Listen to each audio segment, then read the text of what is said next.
Welcome to video one, part two of the Cold War lecture notes series. And the first part one you just saw is going to be the Potsdam Conference and the Berlin Wall.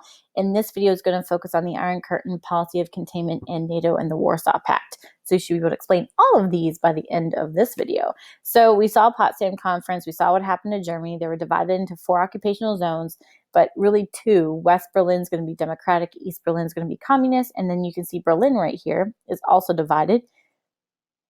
West Berlin is going to be democratic, East Berlin is going to be communist.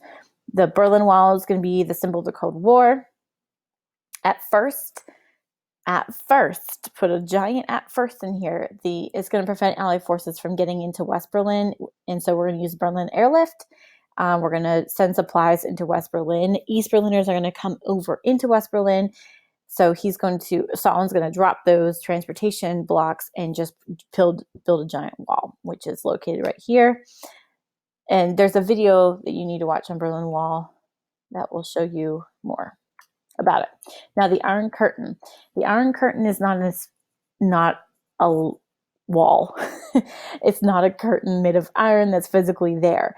This is a term that was coined by Winston Churchill, saying that after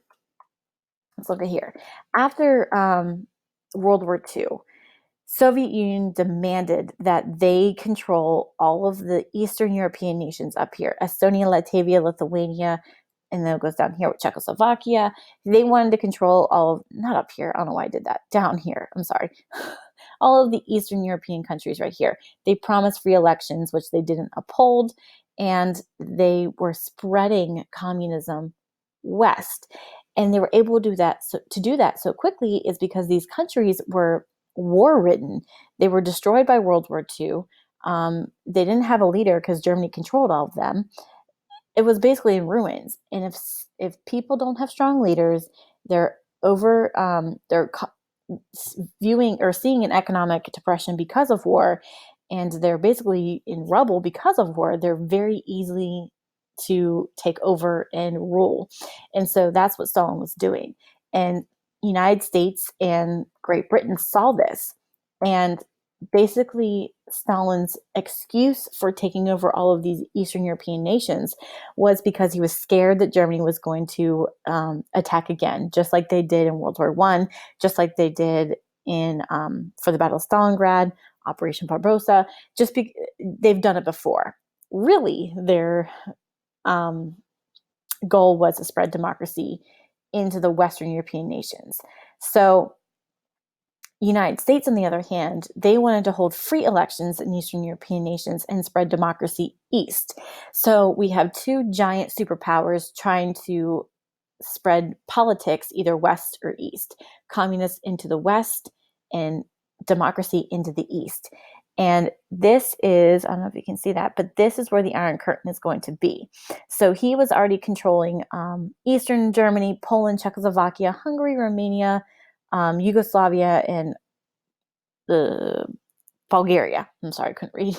And so he is going to control all those areas. We don't want it to spread any further east or further west. And so this is going to represent the Iron Curtain. Like I said, it's not a physical curtain. It's not made of iron. It's not a line. It's a political line. So you need to make sure you understand this Iron Curtain is a political line. Put that in big bold letters right up here. It's a political line, not physical. Don't get that confused. This is a very famous political cartoon you see about the Iron Curtain. Obviously, political cartoons are made to make fun of things, right? So who is this? This is Winston Churchill. You can tell by a cigar in his mouth. And this is Europe. And you see the Iron Curtain across Europe right here. You can see that Europe's in rubble from World War II, and you can see the industry over here and the sickle and the hammer for Soviet Union. You can see guards on top and no admittance in order by Joseph Stalin. So no democracy into this area. Communist needs to go here. He's sneaking under there. So you need to be able to explain what this political cartoon is. You might want to write that down, or you can redraw it and write it down. Now, containment. How the United States is going to stop communist East spreading into communist West is through a policy called containment. Think of it like a container. When you have leftovers from dinner, you put it inside of a Tupperware or a container and you close the lid up tight. When you seal the lid and it's tight and you go to the refrigerator, but on the way over, you drop it, the food's not going to spread everywhere. It's not going to fall out of the container unless you are a horrible container sealer. It's going to stay in that container. And that's what the United States foreign policy is. That's how I remember containment. It's in the container. It's not going anywhere. It's going to stay there regardless if I drop it or if I carry it safely to the refrigerator. They don't want to remove communism because if they do that, it's an act of war. And we don't want to go to war. We're done with wars. But they just want to stop it from spreading. They want to keep it where it is. They want to contain it into that Eastern European countries and not let it spread west. And so the United States is going to support any country who are willing to fight against communism. So we are not actively and specifically fighting Soviet Union because, once again, act of war, we don't want that. But we're going to give aid to the countries that were fighting directly with Soviet Union. We love to do that. You saw it in World War I.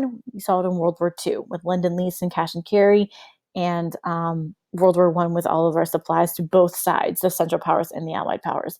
But we are going to give aid to the countries that are fighting against communism. We're going to supply them with military and financial aid. And the biggest financial aid we're going to do is called the Marshall Plan. Basically, we're going to give as much money as we can to rebuild Europe after World War II to prevent them from falling into communism, because that's how communism spreads. They're like, all right, we'll rebuild your country. Here's all the money you need. Just follow us, become communist and follow us. Let us rule you. Whereas the United States are like, no, like, you don't have to do that. You can take our money and don't fall to communism, build a good economy, rebuild your country, and give people jobs, get your economy up, and become a democracy. So that's the Marshall Plan. China is actually going to fall to communism first, and they're going to become they're going to rave havoc basically in Asia. So that's your next slide. So policy and containment. Keep Soviet Union and communism where it is, stop it from spreading, and we're going to do that by helping countries fight against communism with the Marshall Plan and military supplies. Now, the two alliances that you need to know about are these two, NATO and the Warsaw Pact. These are military alliance. NATO is still alive today. The United States is still part of NATO. NATO is actually in the news recently because president wants to get out of NATO and they don't see a benefit in it. Whatever, you can Google it. But anyway, NATO is North Atlantic Treaty Organization. It's a military alliance against Soviet Union. So these countries right here in blue are countries that are in NATO today. Well, back when NATO was, or Warsaw Pact was a thing. Now, all of these countries are going to ally together, all these blue countries. The gray ones, they remain neutral. The red are going to be members of the Warsaw Pact. Think for a second.